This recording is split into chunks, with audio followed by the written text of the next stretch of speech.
Welcome to 99bitcoins.com. I'm Nate Martin, and I'll be your guide through this video series, Bitcoin Whiteboard Tuesday. We're going to cover a lot of topics, such as Bitcoin mining, Bitcoin wallets, how to trade Bitcoin, and a lot more.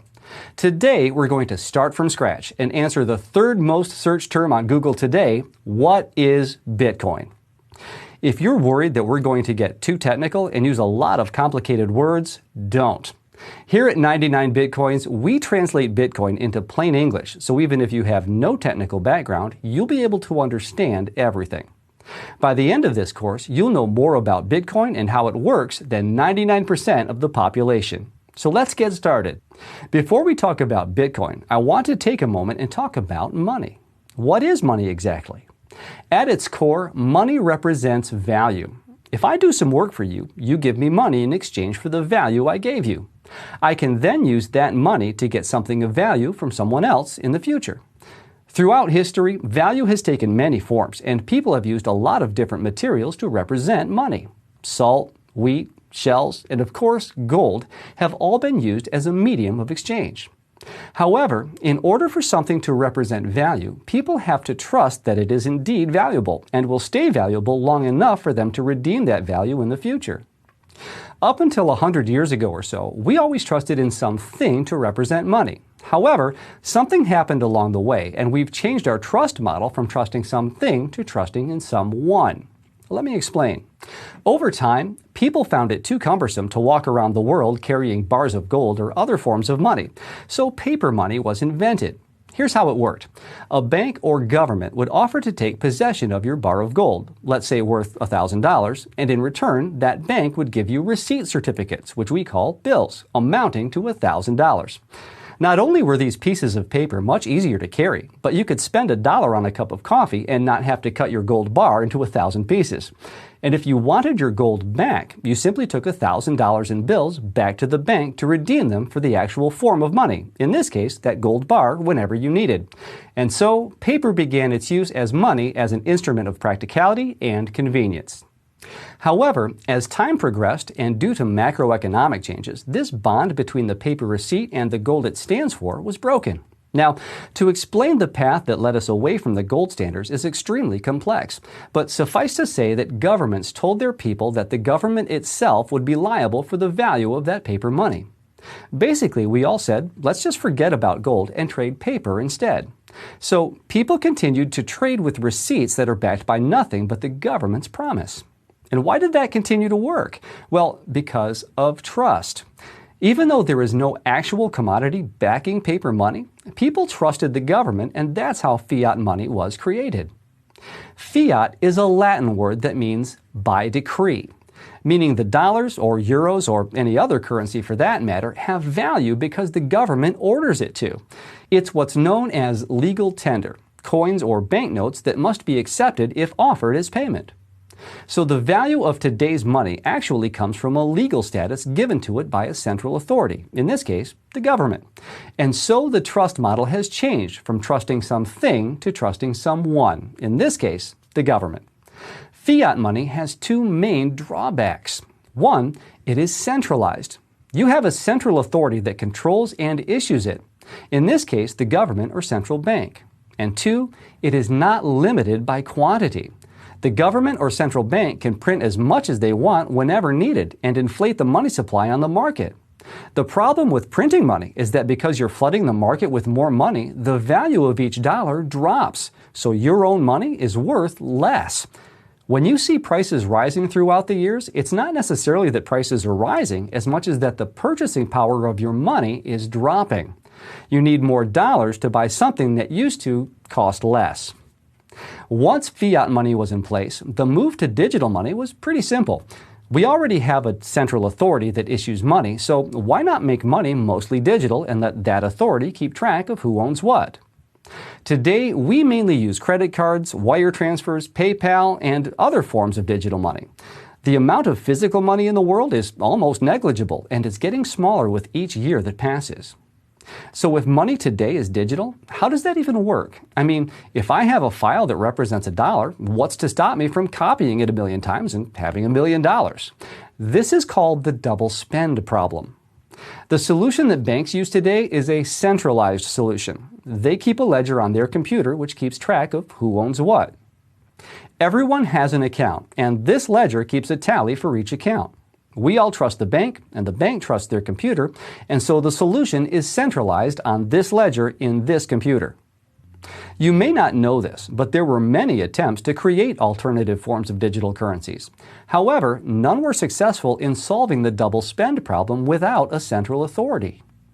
Whenever you give anyone control over the money supply, you're giving them enormous power, and this creates three major issues. The first issue is corruption. Power corrupts, and absolute power corrupts absolutely. When banks have a mandate to create money or value, they basically control the flow of value in the world, which gives them almost unlimited power. A small example of how power corrupts can be seen in the Wells Fargo scandal, where employees secretly created millions of unauthorized bank and credit card accounts in order to inflate the bank's revenue stream, without their customers knowing about it for years. The second issue of a centralized system is mismanagement. If the central authority's interest isn't aligned with the people it controls, there may be a case of mismanagement of the money. For example, printing a lot of money in order to save a certain bank or institution from collapsing, as what happened in 2008. The problem with printing too much money is that it causes inflation and basically erodes the value of the citizens' money. One extreme example for this is Venezuela, where the government has printed so much money and the value of it has dropped so much that people are no longer counting money but are weighing it instead. The last issue is control. You are basically giving away all control of your money to the government or bank. At any point in time, the government can decide to freeze your account and deny you access to your funds. Even if you use only cold hard cash, the government can cancel the legal status of your currency, as was done in India a few years back. This was the state of things until 2009. Creating an alternative to the current monetary system seemed like a lost cause, but then everything changed. In October of 2008, a document was published online by a guy calling himself Satoshi Nakamoto. The document, also called a white paper, suggested a way of creating a system for a decentralized currency called Bitcoin. This system claimed to create digital money that solves the double spend problem without the need for a central authority. At its core, Bitcoin is a transparent ledger without a central authority. But what does this confusing phrase even really mean? Well, let's compare Bitcoin to the bank. Since most money today is already digital, the bank basically manages its own ledger of balances and transactions. However, the bank's ledger is not transparent, and it's stored on the bank's main computer. You can't sneak a peek into the bank's ledger, and only the bank has complete control over it. Bitcoin, on the other hand, is a transparent ledger. At any point in time, I can sneak a peek into the ledger and see all of the transactions and balances that are taking place. The only thing you can't figure out is who owns these balances and who is behind each transaction. This means Bitcoin is pseudo-anonymous. Everything is open, transparent, and trackable, but you still can't tell who's sending what to whom. Let's explain this with an example. You can see on your screen certain rows from Bitcoin's ledger. We can see that a certain Bitcoin address sent 10,000 Bitcoins to another Bitcoin address in May of 2010. This specific transaction is the first purchase that was ever made with Bitcoin, and it was used to buy 2 pizzas by a guy named Laszlo. Laszlo published a post back in 2010 asking for someone to sell him 2 pizzas in exchange for 10,000 Bitcoins. Well, someone did, and now the price of these 2 pizzas is worth well over $100 million today. Bitcoin is also decentralized. There's no one computer that holds the ledger. With Bitcoin, every computer that participates in the system is also keeping a copy of the ledger, also known as the blockchain. So if you want to take down the system or hack the ledger, you'll have to take down thousands of computers which are keeping a copy and constantly updating it. Like most money today, Bitcoin is also digital. This means there's nothing physical that you can touch in Bitcoin. There are no actual coins. There are only rows of transactions and balances. When you own Bitcoin, it means that you own the right to access a specific Bitcoin address record in the ledger and send funds from it to a different address. So, what does all of this mean? Why is Bitcoin such big news? Well, for the first time since digital money came into existence, we now have an alternative to the current system. Bitcoin is a form of money that no government or bank can control. Think about the time before the internet, how centralized the flow of information was. Basically, if you wanted information, you could get it from a few major players like the New York Times, the Washington Post, and others like them. Today, thanks to the internet, information is decentralized and you can communicate and consume knowledge from around the world with the click of a button. Bitcoin is the internet of money, and it's offering a decentralized solution to money. Bitcoin has several advantages over the current system. First, it gives you complete control over your money. With Bitcoin, you and you alone can access your funds. How you actually do this will be explained in a later video. No government or bank can decide to freeze your account or confiscate your holdings. Bitcoin also cuts a lot of the middlemen from the process of transferring money. This means that in many cases, Bitcoin is cheaper to use than traditional wire transfers or money orders.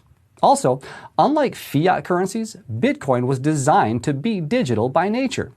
This means you can add additional layers of programming on top of it and turn it into smart money, but more on that in later videos. Finally, Bitcoin opens up digital commerce to 2.5 billion people around the world who don't have access to the current banking system. These people are unbanked or underbanked because of where they live and the reality that they've been born into. However, today, with a mobile phone and a click of a button, they can start trading using Bitcoin. No permission needed. Today, there are several merchants online and offline that accept Bitcoin.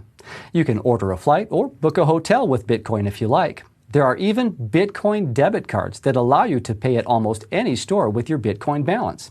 However, the road toward acceptance by the majority of the public is still a long one. As we continue in this video series, we will break down exactly how Bitcoin works and how to use it. We will learn about Bitcoin mining, Bitcoin wallets, how to buy Bitcoins, and much more. The revolution of money began in 2009, and these days we are seeing it change money as we know it. You may still have some questions. If so, just leave them in the comments section below. 99bitcoins.com, I'm Nate Martin, and I'll see you